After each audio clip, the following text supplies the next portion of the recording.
Hello everyone, welcome back to another episode of ancient course revenge. तो जैसा कि last episode में हम लोगों ने देखा था कि किन फैंग ने मेडिसिनल सेंट की प्रिमोडियल क्रिएशन स्क्रिप्चर को सीख लिया था, जिसके बाद यहाँ पे मोरोंग कुन आ चुका था, जो कि ग्रैंड एल्डर को उसके मिशन को पूरा करने के लिए उसके साथ ले गया था। लेकिन यहाँ पे वुजी किंगडम की फिर एक आर्मी भी आ जाती है, जो कि तियानदाओ अकेडमी को घेर लेती है, जिसका रीजन तो हमें पता चला था नहीं। खैर, इसी मोमेंट से हमारा अगला एपिसोड स्टार्ट हो जाता है, जहाँ पे हम लोग देखते हैं कि किन फैंग और उसके साथ भी लोग तियांदाओ अकेडमी के बाहर खड़े डिस्कस कर रहे थे कि ये आर्मी यहाँ पे क्यों आई है, क्योंकि यी ने बताया था कि ये आर्मी के जनरल ने किन फैंग का नाम लिया था। जिसके बाद हम लिंगा को देखते हुए बोलने लगती है कि मोरोंग कुन या फिर जो वुज किंगडम का एम्परर है, ऐसे तो किन फैंग को टारगेट करेंगे नहीं, क्योंकि एक तरीके से किन फैंग सेंट का डिसाइपल ही समझा जा सकता है। हालांकि वुज किंगडम के एम्परर की किन फैमिली के साथ दुश्मनी थी और किन फैंग उनका आखिरी वंशज है, तो वो उसे मारने की कोशिश जरूर कर सकता है, क्योंकि वो जानता अगर किन फैंग स्ट्रॉन्ग हुआ तो वो उससे बदला जरूर लेगा। लेकिन यहाँ पे तुरंत ही शीले ही बोलने लगता है कि ऐसा नहीं हो सकता कि किन फैंग से बदला लेने के लिए वे लोग पूरे तियांदाओ अकेडमी के ऊपर अटैक करें। तभी जिंगवेन भी बोलने लगती है, हाँ बिल्कुल, अगर मोरोंग कुन या फिर एम्पर तुम पे अटैक करना चाहे तो उन्हें ये बात बताओगी कि तुम एक सेंट का डिसाइपल हो। अगर तुम्हें कुछ होता है तो सेंट गुस्सा हो जाएंगे, और सेंट को गुस्सा ना तो मोरोंग फैमिली ना वुजी किंगडम का एम्पर दिलाना चाहेगा। तभी किन फैंग बोलता है, लेकिन ये सब हो रहा है, इसका एक मतलब तो साफ है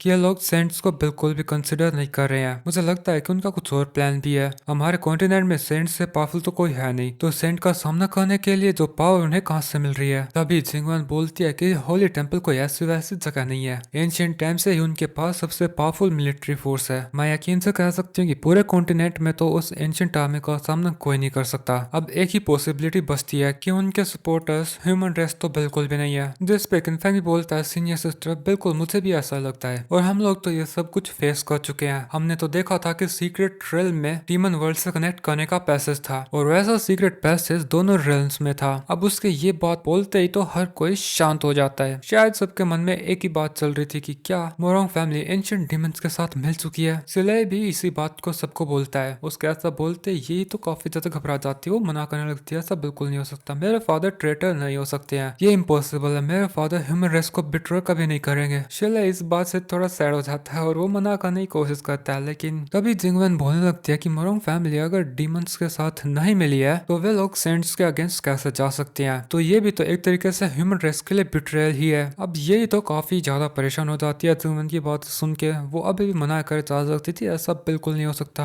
मैं वापस जाके एल्डर्स से नहीं फादर से पूछूंगी, मैं अपने फादर को किनफैंग पे अटैक करने के लिए बिल्कुल नहीं करूंगी। और फिर भाग के चली जाती है। लिंगर भी उसे रोकने की कोशिश करती है, लेकिन जिंगवेन लिंगर को रोक लेती है। तभी आउटर कोर्टयार्ड का डिसाइपल बोलता है, हमारे लिए भी अच्छा होगा कि हम लोग अंदर चले, देखते हैं अंदर क्या चल रहा है। तो किनफैंग बोला ठीक है, और फिर ये सभी सेक्ट के अंदर आ जाते हैं। यहाँ पर ये बाकी डिसाइपल्स को देखते हैं जो उनके रोजमर्रा के काम कर रहे थे। सब कुछ आम लग रहा था, लेकिन किनफैंग को शक होता है कि इनसे शायद असली सच्चाई छिपाई गई है, क्या इन्होंने भी वही सुना है जो हमने सुना है। तभी इसी बात को कंफर्म करने के लिए जिंगवेन एक लड़के के पास आ जाते हैं, उससे पूछते हैं, जूनियर ब्रदर क्या आप जानते हैं कि यहाँ पे इतने सारे किंगडम के सैनिक क्या कर रहे हैं। तो वो बंदा बताता है, क्या तुम्हें ये नहीं पता सिस्टर, दरअसल किंगडम से ऑर्डर आया था कि तियांदाओ सेट के ऊपर फ्यूचर में मॉन्स्टर्स का अटैक हो सकता है, इसलिए एम्परर ने तियांदाओ सेट को प्रोटेक्ट करने के लिए सैनिकों को भेजा है। और उन्होंने ये भी बोला है कि सेट को कुछ छोड़ के ना जाए। तो वो और जिंगवेन दोनों समझ आते हैं। अब ये तो कंफर्म हो चुका है कि उन लोगों ने ह्यूमैनिटी को धोखा दे ही दिया है। जिंगवेन भी इनके पास आके बोलती है कि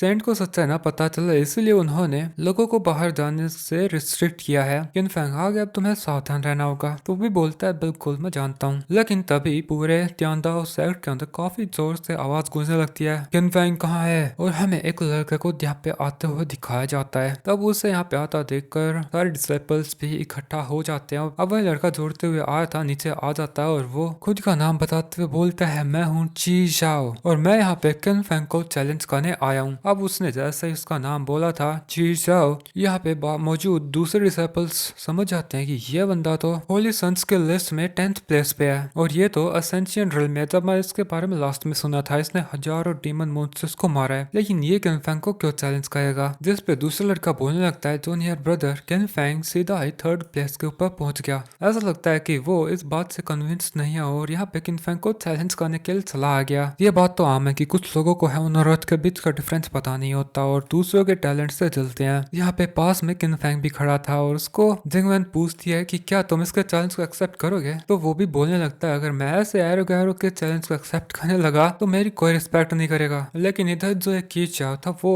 किन फैंग से फाइट करे बिना तो जाने वाला था नहीं। वो फिर से एक बार जोर से बोलता है कि किन फैंग टर्पो कहाँ है, मेरे सामने और मेरे चैलेंज को एक्सेप्ट कर। कहीं ऐसा तो नहीं है कि तुम्हारी जो नंबर 3 की रैंकिंग है वो ऐसे ही बकवास है। अब वो ऐसे बोल रहा था तब उसके पास कुछ गार्ड्स आ जाते हैं जो उसे तमाशा रोक के बाहर जाने के लिए बोल रहे थे। लेकिन की चाव तो काफी ज्यादा एरोगेंट है और वो उस गार्ड्स के ऊपर अटैक कर देता है, जिससे वो बेचारा गार्ड तो काफी ज्यादा इंजर हो जाता है। की चाव बोल रहा था दफा हो जाओ यहाँ से, अगर तुम्हारे अंदर अकल है तो मैं तुम्हारी जान भी ले सकता हूँ। अब इस बात से जो गार्ड थे वे काफी ज्यादा डर जाते हैं। लेकिन तब यहाँ पे जो वो फीमेल मास्टर थी वो आ जाती है। वो बोल रही थी कि मास्टर चीज आओ, आप हमारे यानताओ एकेडमी में क्यों आए हो। अब इस फीमेल मास्टर को देख लगता है कि ये शायद यहाँ की एल्डर है, तो वो उसे बोलता है कि मैं चीज आओ किन फैंग को चैलेंज करने आया हूँ। जिस पे फीमेल मास्टर बोली थी अब किन फैंग यहाँ पे नहीं है तो इसका मतलब साफ है कि वो तुम्हारे साथ फाइट नहीं करना चाहता। मास्टर चीज आओ आपको यहाँ से चले जाना चाहिए। जिस पे चीज आओ बोलता है मेरे साथ लड़ना नहीं चाहता या फिर मेरे लड़ने से हिम्मत नहीं है, मुझसे डरता है। जिस पे फीमेल मास्टर बोलती है किन फैंग चाहे तुमसे लड़ना नहीं चाहता या फिर तुमसे लड़ने की हिम्मत नहीं करता, वो उसका बिजनेस है। यहाँ पे सैनिकों को परेशान करने से अच्छा आपको यहाँ से चले जाना चाहिए। और फिर वो भी मुड़ के जाने लगती है। अब जब वो फीमेल मास्टर मुड़ के जाए थी तो चीजा बोल रहा था ये बूढ़ी औरत पागल हो गई है क्या, इसने तो मुझे बुलाया था, अब ये मुझे जाने के लिए बोल रही है। लेकिन वो जाने नहीं लगता। वो बोलता है क्योंकि तियान दाओ अकेडमी मेरे साथ इतनी रूड है तो अब मुझे ब्लेम मत करना उल्टा रूड होने के लिए। केन फैंग डरपोक,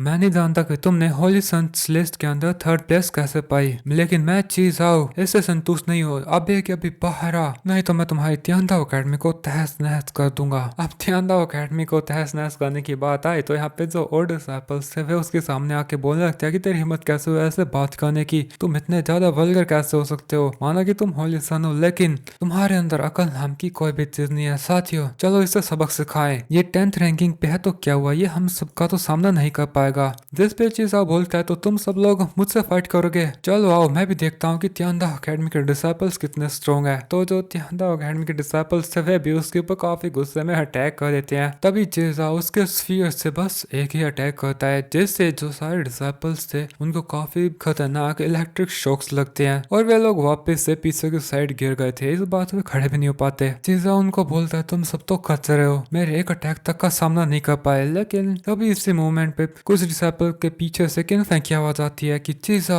तुम बहुत ज्यादा एरोगेंट हो। और फिर वो आगे की तरफ बढ़ रहा था और बाकी डिसिपल्स किन फैंग को देख के उसका नाम लेने लगते और बोल रहे ब्रदर किन फैंग इस एरोगेंट चीजाओ को सबक सिखाओ। जिसके बाद किन फैंग चीजाओ के सामने आ जाता है। उसे देख के चीजाओ उसे बोलता है तो तुम हो किन फैंग डरपोक जो इतनी देर बाद फाइनली बाहर आ ही गया, मुझे तो लगा था कि 3rd प्लेस के सेंट में कोई बात होगी, लेकिन तुम्हें देख कर तो ये भी नहीं लगता कि तुम मेरे एक अटैक को रोक पाओगे। चलो मैं तुम्हें पहले अटैक करने का मौका दूंगा, पता तो चले नंबर 3 पोजीशन का होली सन कितना पावरफुल है। अब किन फैंग उसकी तरफ बढ़ रहा था तो पीछे से हमें इस जाओ युन को दिखाया जाता है। वो उसकी फीमेल मास्टर के पास आ जाता है और उससे पूछ रहा था मास्टर क्या ये चीज आओ सच में किन फैंग का सामना कर भी सकता है। तो वो बताती है कि ऐसा कहना मुश्किल है लेकिन हमें चीज आओ की स्ट्रेंथ तो पता है और अगर किन फैंग उसे हरा देता है तो इससे हमें उसकी स्ट्रेंथ का भी आइडिया लग जाएगा। जबकि इधर हम ग्राउंड पे चीज आओ को देखते हैं, वो भी उसका स्फीयर उसके हाथ में लेकर सीधा किन फैंग के ऊपर अटैक कर देता है। उसका स्फीयर किन फैंग को लगने वाला था कि वो साइड होके बच जाता है। तभी जो चीज आओ था